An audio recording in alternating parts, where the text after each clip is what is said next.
Okay, well, good morning and welcome. It's amazing, really, to think that we're already at the end of the autumn term. It's the longest term of the academic year, and it begins in this lovely summer heat, and it ends in this very kind of wintry, quite festive season. So an amazing time of the year for us. And really, what I want to do in this session is give you a range of news and updates, and just talk about looking back at the term and where we've got to. Really important, especially for those of you who haven't been able necessarily to visit us on campus recently. There is a Q&A section. So you should be able to see an icon that says Q&A. I don't think you'll be able to use the chat function, but you can post your questions there, and then I'll be able to see them, and I can answer any questions you might have towards the end of the session. So as I say, it's a really festive time of the year, and there are all sorts of plans for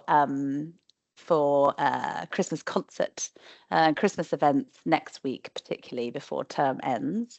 This week, our 2-year IGCSE Year 11s and our Year 13s are in their mock exams, and we have an inter-house chess competition ongoing. So as always, a really busy time here at OIC Brighton. If I look back at this term, as I say, it feels amazing always to think about how warm and summery it was when we first started the term and started this second academic year for us here at OIC Brighton. And we had this wonderful celebration of arrivals with a 40% increase in size, numbers of students, numbers of staff members. So really busy period of induction and settling in, and of staff training and our Head Start program. So really exciting moment for us as a young college to grow. Now, that growth, of course, has its challenges, with the introduction of 2 new boarding houses, and lots of new students and staff members. But it's been overall a really exciting opportunity for us, and just wonderful to see the college growing and thriving. And of course, among that, we have our first ever Year 13 cohort. So how exciting to, for the first time, have a group of future graduates to be going through the university entry process. And they've been well supported with a new staffing structure with heads of a year. And so we have, of course, a head of sixth form and careers who's been very focused on that university entry process. And I'll have some updates about that, which is very live at this time of year during today's session. We've had all manner of trips. I look back at the calendar before speaking to you, and we had biology field trips and a brain workshop for our psychology students. We had Space Week for the first time ever. We've had an exciting introduction of an astronomy club because our new computer science specialist, Gary, is taking an astrophysics PhD. And they were out this week, actually. They went out with end of last week with telescopes, and were able to see the rings of Saturn through the telescopes. So they've got exciting plans. Now they want to build an observatory, but we are in a very good part of the world for stargazing because of the South Downs National Park behind us. And at this time of year, you get these amazing starry nights. And of course, we've had moments where students have been able to see the northern lights from here as well, which has been really exciting. We've been out to events for the politics and history students. We've participated in a big charity run on the seafront. We've had inter-house volleyball competition, inter-house cross country for the first time, which was a really joyful event. We've had art trips, including to the Tate Modern in London, and real success with our art competition. We've had a war poetry event and sports fixtures in volleyball and football and badminton. And then just last week we had Year 9s went for a theatre trip, and they had a visiting author come and run creative writing workshops. So it's been a really busy term. There's another important update this term, of course, was the introduction of the government's VAT policy.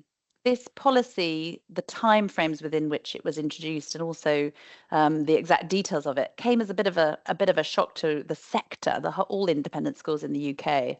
And it's a challenge for us. I know a challenge for our parents.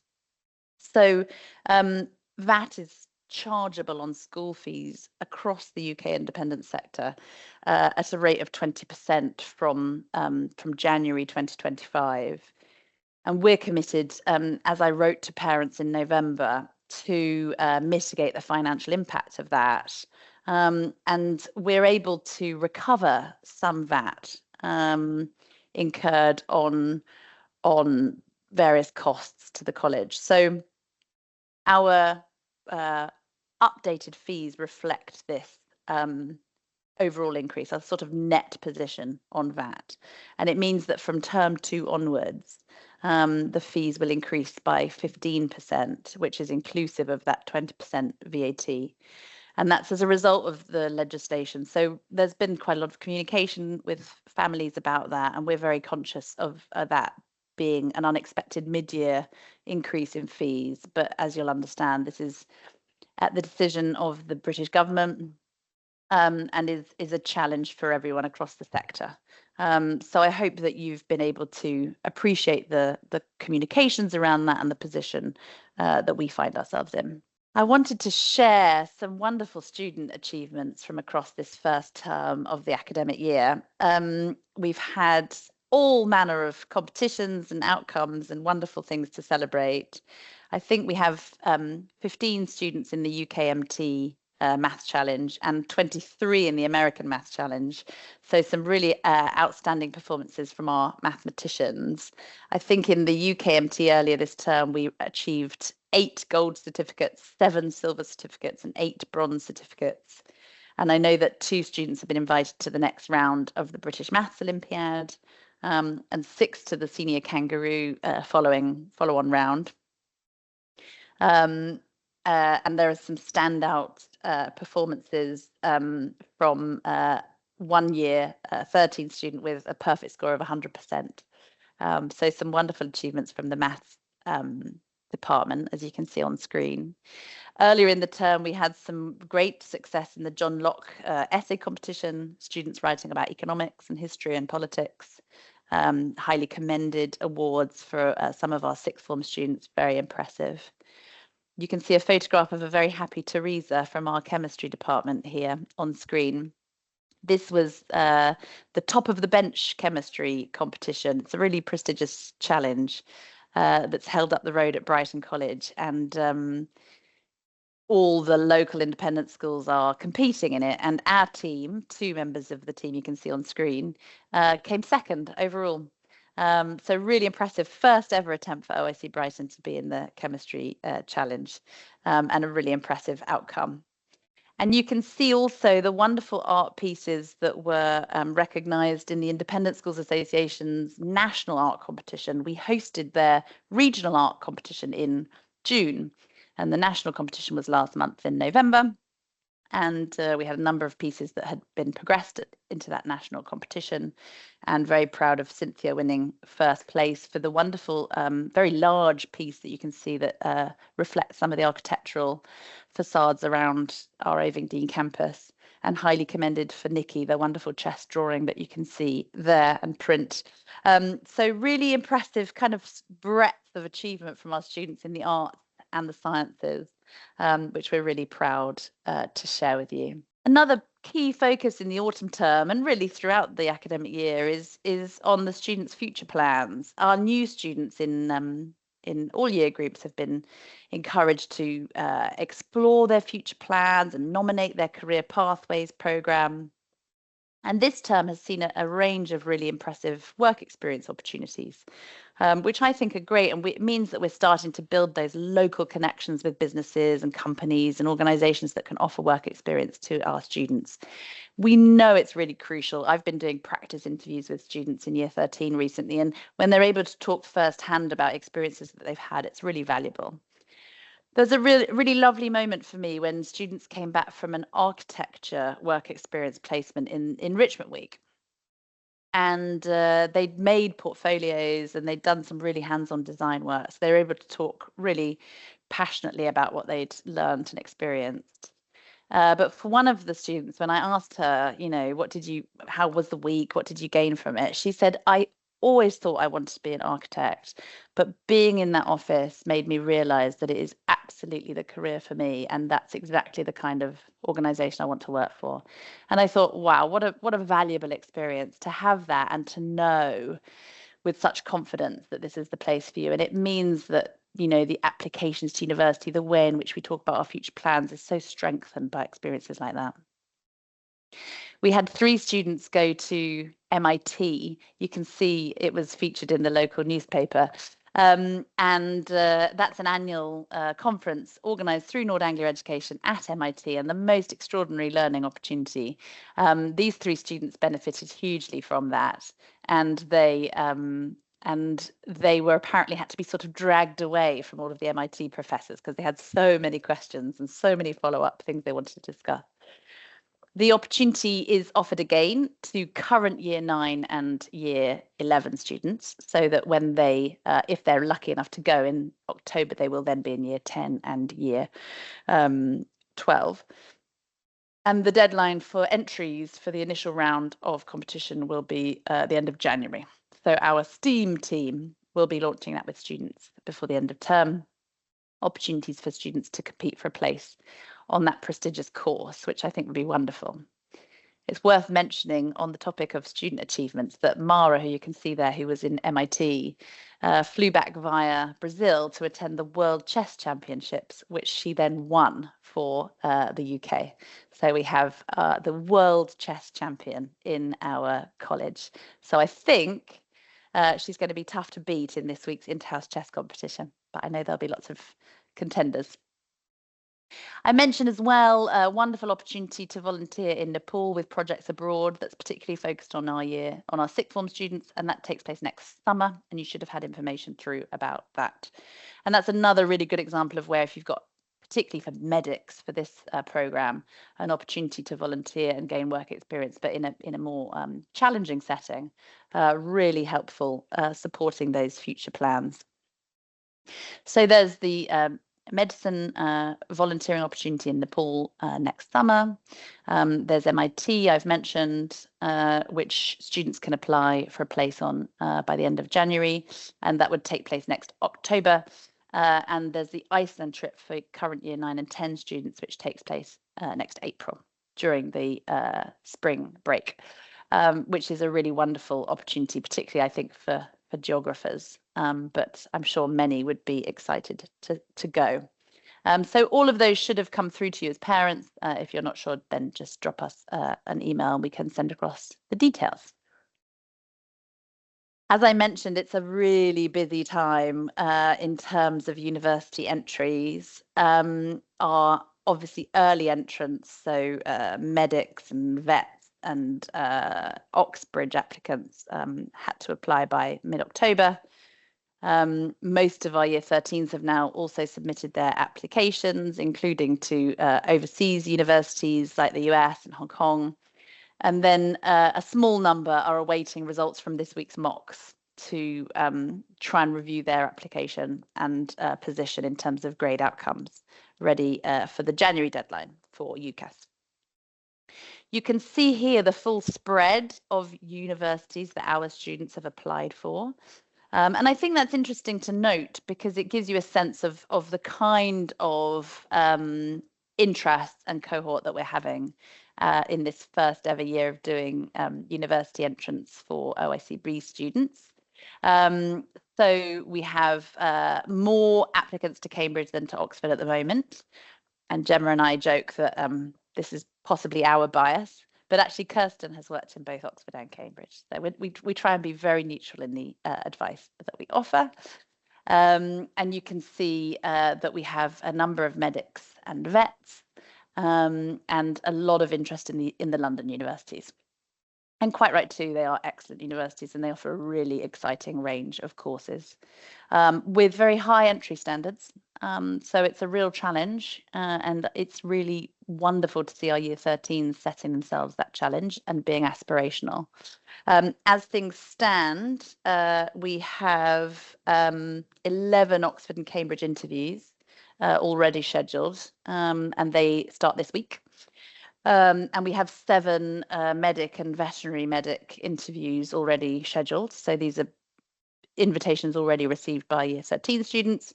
And 3 of those are at the prestigious Edinburgh University veterinary medicine course, which is really exciting. They take place in January. We ran a multiple mini interview session here for those particularly medic and vet students who are likely to have an MMI approach when they go off to their interviews. And this means you have, a number of stations and you have very short quickfire interviews with different people, and it's hugely challenging. It might be somebody acting a part that, something terrible has happened, and seeing how the applicant responds. It might be a personal question, it might be an ethical question, it might be a difficult science question. So it's really testing. You can imagine a vet or a doctor needing to be able to just respond to lots of different situations at pace and effectively and professionally. It's a really good experience for our students. And the visiting interviewers, one of the gentlemen you can see in the image here is on the board at St George's Medical School. So how wonderful for our students applying to St George's to have somebody from there to interview them. And his feedback and others was how well prepared these Year 13s were. Very focused, very knowledgeable, really thoughtfully able to answer questions.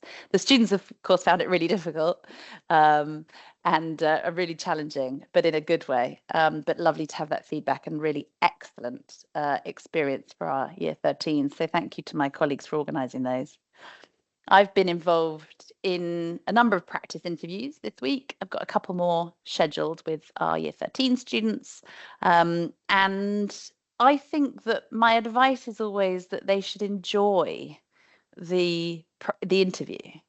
It is going to be one of the most interesting, stimulating conversations they've had, and it will make them think in ways that they haven't thought before. And if they can come away from that interview and think, I really enjoyed that, that was really interesting, then that's a great sign. Quite a number of our students have got online interviews. So if your son or daughter is coming home and has an online interview shortly after they arrive back home with you, then please do make sure they've got a nice quiet space in which to join online and answer these challenging questions. We've had a lot of updates in boarding, and I hope this is your son or daughter in one of our new boarding houses, that you're really aware of these. We've opened 2 new boarding houses this term, Abacus House, of course, in town, and Ovingdean House here in Ovingdean Hall. Both of them are fantastic facilities, really lovely rooms. Abacus, of course, gives us these single ensuite rooms, which are in high demand for our sixth form students. Ovingdean is in the oldest part of the college campus, and so they have these lovely high ceilings and lovely windows, lovely views. So it's a really beautiful house, although a bit of a maze, a bit of a rabbit warren, we say in English, because lots of different hallways and corridors in the older part of the building. We're really pleased with the team that we've assembled, new house parents, and I hope that you as parents feel able to communicate with them and get to know them, albeit remotely, and the way in which they support your children. There have been a number of updated rules in Abacus House, I think very responsively and proactively responding to the changing nature of the students' needs, in a new situation with having to bus the students back and forth to campus, just making sure that, have we got the timings right? Have we got the expectations right? Have we got the bus time right? And lots of feedback from parents and students, and then us adjusting things to make sure it really meets the students' needs. And I think we're now in a really great position there in terms of a balance between students being expected to be on campus and the focus of their studies and their school life being here, but also having some of the freedoms and independence that they want in preparation for university life. So there have been a number of adjustments, and that's been communicated with Abacus House parents as well. We are growing the boarding team. One thing we'd really like to do more of is weekend and evening activities for boarders. There are some lovely things that happen at the weekends. Year 9 have fantastic workshops on Saturday mornings. This weekend, the boarders are off to a Christmas market and various Christmas events locally. I see some of our Year 12 students are out doing voluntary work at the weekends as part of their Duke of Edinburgh commitment. So there's a really interesting range of things available. But I know that the boarding team would love to offer even more. And so changing the rota, increasing the number of staff members in boarding, I think is really key. So do look out for updates. There'll be new boarding team members in January for the new term to support with those aims to make boarding as good as it possibly can be here at OIC Brighton. The students are the first people to raise suggestions about rules and changes and activities they'd like to run. And I'm actually really proud of that. I like the fact that the students feel confident to come to us and say, there's a new rule in my boarding house. I don't like it. I don't think it's fair. Or in that boarding house, they can do this, and in this house, they can't. And it's just not fair. And I think to promote our students to be that independent and that confident and to feel able to come to us with suggestions and challenges is brilliant, because they're going to be leaders. They're going to be going out into careers and lives where they need to take on that level of responsibility, and we absolutely encourage that. And a really key part of that student voice activity is with the Student Council. So the Student Council has been on an interim basis this first term with a really involved group working with Isabel and really wanting to make a clear impact in terms of the structure of the council. And then last week we had our Student Council elections. There's a lot of activity. There were hustings. The students were making speeches and videos. And we have now elected our permanent Student Council, ready to start from January. And they will run across a calendar year. So we'll have a Student Council and head students in place from January to December 2025. And I'm very pleased to announce 2 Year 12 students, Marie and Alia, have been voted for by their peers and teachers as head students for next year. So we're really delighted by that council. And as I say, a really important way for our students to feel that they can make a difference, they can have a say in the way in which we do things here at OIC Brighton. We have a new wing of Ovingdean House coming into use for the new term in January. It brings on another 11 bedrooms, some further staff accommodation, and a really lovely big common room for the Ovingdean House students. And that is due to open, as I say, well, probably this week, but to the students for the new year in January. And it gives the students a really lovely facility, particularly with a kitchen and large common room. So that's been great to see under development. And those of you who know the campus, it gives me real joy to see the way in which we're breathing life into the old buildings, and developing and expanding, but bringing back into use all parts of the campus and really making them fit for purpose as a modern 21st century college and boarding environment. So really lovely to see. I wanted to talk through some of the activity that's been going on around compliance here, because I know that it will have affected some parents and students in terms of updates to processes, clarification requirements for documentation from you. And I appreciate that some of that is a bit frustrating or indeed baffling. And I just want to clarify what we're doing and why we're doing it. It's actually really important. Some of the ways in which our responsibilities as a sponsor of international students are upheld is a bit like being part of the border control for the UK Home Office. And it means that we need to be completely compliant with those expectations around international student visas. And I think we should all acknowledge that there is a context here in the UK in which there are very strict rules, perhaps increasingly strict rules regarding visas and international students. And we, of course, know and celebrate how wonderful it is to have such a diverse international community here at OIC Brighton. But we do therefore have certain responsibilities about, young people travelling unaccompanied, when they arrive in the UK, when they leave the UK, and exactly how we track that. So for lots of our students, their BRP, the physical card of their BRP was expiring in December.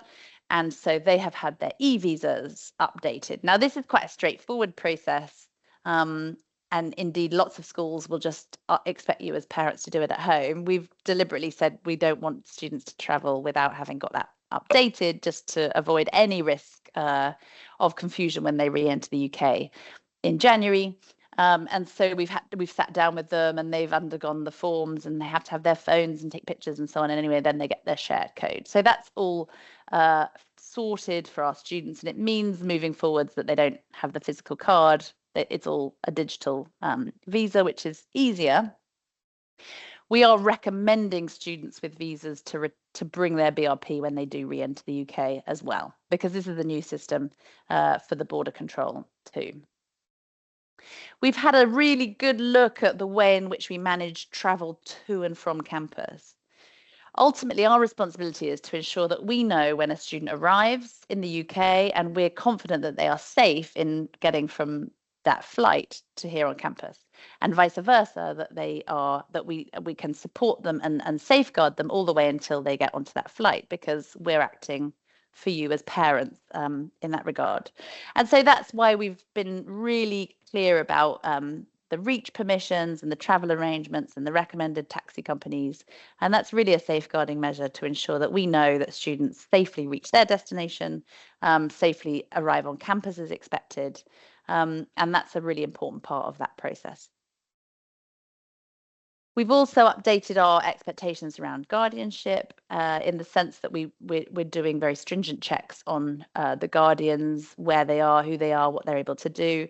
And I think it's worth just underlining that if your child is studying in the UK and you're overseas, they must have somebody who's available, who can come to college in an emergency, who can act on your behalf as parents, where there is a need for that responsible adult. And therefore, we need to make sure that guardian is capable of doing that, is able to do that, and has the right status here in the UK to fulfill that duty. The examples I can give you are obviously quite difficult. It might be illness or injury. It might be disciplinary. But there are circumstances where a child at short notice needs to leave campus. And that obviously for you as parents, if you're overseas, is really challenging, but it's really important that we have the right guardian in place. And also that any changes to that arrangement, we're informed about. So we know that we have the right checks in place. Similarly, with storage of passports, obviously, as parents, I'm sure you're concerned about whether your child knows where their stuff is. I know some of our students are more organised than others, but we store passports safely in student services. And we just need to make sure that they're checked in and out by students when needed. And similarly with leave requests, as you've seen, reach requests are for, going further afield, going outside Brighton. But as parents, you can give an updated half-termly permission that says, yes, my child can go on school trips. Yes, my child can go into Brighton. And then we'll ask for that to be updated half-termly, so that you don't need to give a leave permission on reach every single time they just want to go off campus to pop to the shops or whatever. So I hope that makes sense. It's really important, we are a new college. We're just making sure that all our processes are as smooth as possible, but also that all of our students, their whereabouts are monitored. We're doing our responsibilities properly in terms of knowing where they are and what they're doing. And of course, our students are extremely responsible. They're usually very mature and very worldly, and they're well able to look after themselves. But we just have responsibilities as well, whilst they're in our care, to ensure that they are safe and their whereabouts is known. We've got some exciting new colleagues arriving for the start of the new term in January. This is usually because where colleagues have been perhaps working overseas, they have a different academic year. Adrian Price is our incoming head of business and economics, extremely experienced and well qualified in that field, and such an important subject. We now have A-level business this academic year, as well as A-level economics, and it's a really popular subject at A-level, as you'll be aware. So great strengthening of that team and that department. We have a new PE teacher, Rebecca. She's local, highly experienced, a long career in local independent schools here in Sussex. And it'll be lovely to have that additional support and resource in PE, which is increasingly popular subject with our students. Anthony joins the EAL department, always busy, lots of demand for EAL amongst our students, and a very busy English department. So lovely that Anthony can join us. And Steve Wheeler has been here this term and is really adding strength to the safeguarding and pastoral team, has been working closely in boarding and has been staying in Abacus House, so is familiar to quite a number of our students already. It does mean, sadly, that we're saying goodbye to some colleagues, Fiona in economics and Lewis in biology, both of whom were here on one-term contracts, but have been absolutely brilliant and are going to be missed by our students, I know, and colleagues. And sadly to Duncan, who, as many of you will know, has been an absolutely wonderful head of PE, founding member of staff here, and also a really loved strategy tutor. So he'll be really missed. Our GAP student, Saskia, is from Australia, so she was here from January to December in line with the Australian school year, and now she's off to university in Australia. I think she's gained an enormous amount of experience here, and I know she'll also be missed, particularly by boarding students. She's been a really central part of the boarding team. I mentioned that we're in the midst of mocks for our 2-year GCSE students and our year 13 students this week. And our year 9 and 10 students start their assessments at the end of this week. We really responded to popular demand. The year 9 and 10 students wanted to have a bit more space between exams, so they're having exams just before and after the weekend to allow them to spread their revision a bit more effectively. And for our 1-year GCSE and our year 12 students, they've requested to have, and their teachers requested to have, a later set of exams after Christmas to enable them to have a full term of teaching before they're assessed on their knowledge to date. So they have their mock exams in early January on return from the winter break. Actually, it's worth noting that their exams in early January are on a jet lag friendly timetable. I say jet lag friendly, but I think it's teenager friendly because they start a bit later in the morning.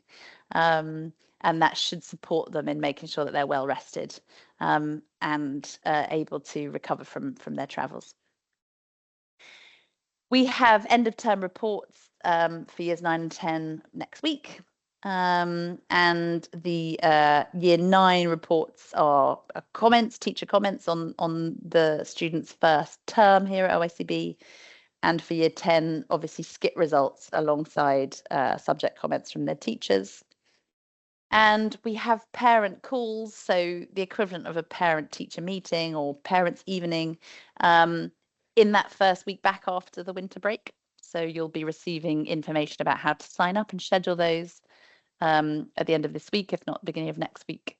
And those of you who were with us last year will remember that those are done online, short-timed meetings with all of your children's subject teachers, subject specialists, which I think will be a really useful time. We try and schedule those to meet as best as possible the time differences for our parents around the world. But a really important opportunity to follow up on teachers' comments, on mock results, on their progress.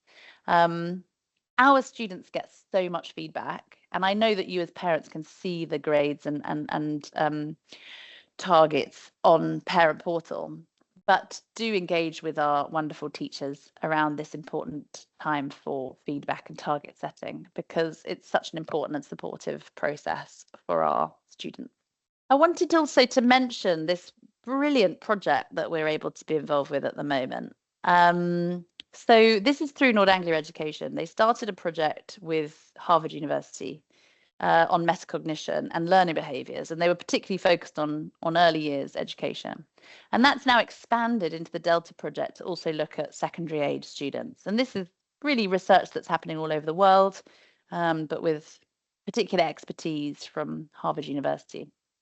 And we're very fortunate that Aaron, who you can see in the picture there, our head of maths, but also digital learning lead, and Fabrizio, also second in maths department, they've been accepted. Their project proposal has been accepted onto this research project through Nord Anglia and with Harvard University. So they're going to be trialing really exciting, innovative ways of developing metacognition skills in our students. And you will have received a letter as parents about this. It's not, your children are not being used as guinea pigs. It's actually a way of bringing really innovative and effective teaching methods into the classroom. But their findings will be reported back as part of this international research project. If you're not sure about what metacognition means, and I'm not an expert to be able to explain it in a nutshell, but it's to do with the way in which the human brain is able to reflect on its own performance, how well we're able to think about our thinking. And it seems to be something that's, an extraordinary capability that the human brain has. Although research is suggesting that some other animals can think about thinking, they are self-aware. With regard to our students and that degree of feedback that our students receive, weekly skipped feedback, weekly targets, conversations with strategy tutors, for us, this ability to think about your learning, to reflect on the way in which you're effectively thinking, is crucial, because if a student receives feedback, what they need to then do is to work out how to act upon that feedback. Have they learned something successfully? Do they know it confidently, or do they still need to work on it? And so the way in which metacognition can guide processes, can guide revision, can encourage students to focus on what they need to do is really powerful. When I started teaching quite a long time ago, there was very little known about neuroscience. There was very little that supported teachers' instincts about how our students learn with real scientific evidence. Over the years, this has changed, and we now have this amazingly rich level of interview from a level of research, from psychiatry, psychology, from neuroscience. And it informs what we're doing in the classroom in really exciting ways. And because we're part of this big global organization, Nord Anglia, we're able to tap into some really exciting fields of research. And so I'm very excited that Aaron and Fab are involved, but I'm also really interested about the way in which this is likely to inform our teaching practice and our students' abilities to accurately assess how well they're doing. Yeah, to accurately assess whether they really know something or whether they need to go back and repeat it or review it. And in support of that, Dr. Steve Fleming, who is a leading expert in this field at UCL, is coming to address our staff training on the 3rd of January, so before term starts, before the children return. And he's giving a keynote about the way in which we can use metacognition to better understand how our students are learning, how they're receiving feedback, but also to assess our own performance as teachers and how we can be reflective in improving what we're doing. So a really exciting area of educational research that we're very much diving into the forefront of, and I will keep you updated as to how the project progresses. But I hope that you'll also really see dividends in the quality of teaching and learning, quality of feedback, and the way in which our students are responding. Now, I mentioned a Q&A icon. If you would like to ask any questions, I think we've got about 5 minutes left, and I'd be really delighted to answer those. But as I say, a really lovely opportunity for me today to just look back on what's been a really long, really exciting, really busy term, to celebrate the extraordinary achievements of our students and our colleagues, and to reflect on what it means for us as a young college in our 2nd year of operating, to be growing, developing, starting new things, going through processes for the first time as a college. And so a really lovely chance for me to share that with you today. But we have a few minutes, as I say. Do feel free to post any questions you may have in the chat, and I will do my best to answer those. I have a question about applying to universities in Hong Kong and Asia. Yes, yeah. I didn't mention that. As you saw from the statistics, the vast majority of our applications are going to the UK universities. We have an external specialist to support the US, because there's a quite different process, as you'll be aware, but we've been writing references and personal recommendations for students to support US applicants. And I think we're really optimistic about some very good places coming through for our current year 13s in the US. And then they're going to have the difficult decision of whether they want to go there or to top UK universities. Hong Kong and Asia, yes. It goes through Kirsten, and she seeks external support where needed. And so we have students applying currently to Hong Kong University and to Singapore. We have some students applying to mainland Europe, and we have a student applying in Malta. We have students applying in Australia. So yeah, we're very well able to support international applications. We're supported by the team at OIC Oxford, who have experience of applying through those processes. Obviously, the timeframes are slightly different, the requirements are slightly different, but we always bear that in mind when we're asking, for example, year 12 students about subject selections and so on, making sure that they've got as many options open as they can. And a question about year 12 students. Yes, they're having a universities fair early next term, so that they can get a broad range of UK universities. And they've been part of the Career Pathways programme. So they've had talks from engineers and psychologists. They've had visits from a couple of the UK universities already. They'll hear from Sussex Medical School next term. So there's a lot of engagement for year 12 students into universities. But at this stage, it tends to be exploratory, and they're hearing from lots of different places. They visited Cambridge already. They visit Oxford next term, and Sussex here in Brighton, which actually has a really very good medical school. And a question about Head Start. So we have a Head Start programme in August, which is for incoming students for year 11 and 12. So new students who are starting the one-year GCSE programme. And for them, it's literally a Head Start because they've got such a lot to cover in a year. And for year 12, so it's an induction to make sure that they can then hit the ground running when term starts. And for year 13, so those currently in year 12 going into year 13, our intention is that during Head Start, and we've condensed it to 1 year next August, 1 week, sorry, next August, is that they have a very specific focus on university preparation. There are always a few year 13s who take their time over their university application, but our preference is for them to do it as early as possible because they need to then be focused on their A-level courses. And so we have a very kind of focused time during the Head Start programme for incoming year 13 students, or at the beginning of the year 13 year, so that they can really focus on university preparation and getting their applications done. So the Head Start there is focused on year 11 new, year 12 new, and year 13 all. And it's a really focused pre-sessional course before term starts. And related to that, a question about exactly what that programme will look like for year 13. And yes, we're really aware that a more detailed schedule for that week is really helpful. And we're going to be promoting that with our current year 12 students from the beginning of next term so that they can see exactly what it entails. Now, there will be some who can't attend, and I'm aware of that, although the dates we've published, so hopefully that you can plan around that. And we've deliberately reduced it to 1 week so that it doesn't impact so much on people's plans in August, because we really want the year 13s to be there because of, as I say, having that opportunity to focus on university application and to prevent it from being too distracting in the first term of year 13. But if there are students who are unable to attend, then we would, of course, make sure that the right support is in place.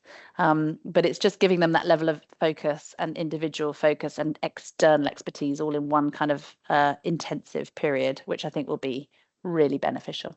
And a question again about Head Start. Yes, it is for the new year 11 students, correct, because it's such an important induction process, whereas our continuing year 10 into year 11 2-year course programme students will, of course, they'll be very familiar with the setup and they know what's what. So that Head Start for year 11 is for incoming year 11 on the 1-year programme. Well, thank you so much. Thank you for your questions and for your time. I hope that's been a helpful update. As I say, lovely opportunity to reflect, and kind of extraordinary that we're already right at the end of term. If there are any other questions, then I'm very happy to answer those. You can always drop us an email at inquiries@oicbrighton.com and we'll make sure it goes to the right person. But thanks so much for your time. If it's not too soon, I'm going to say Happy Christmas. And I look forward to seeing as many of you as possible here in coming months, because you're always very welcome here in Brighton.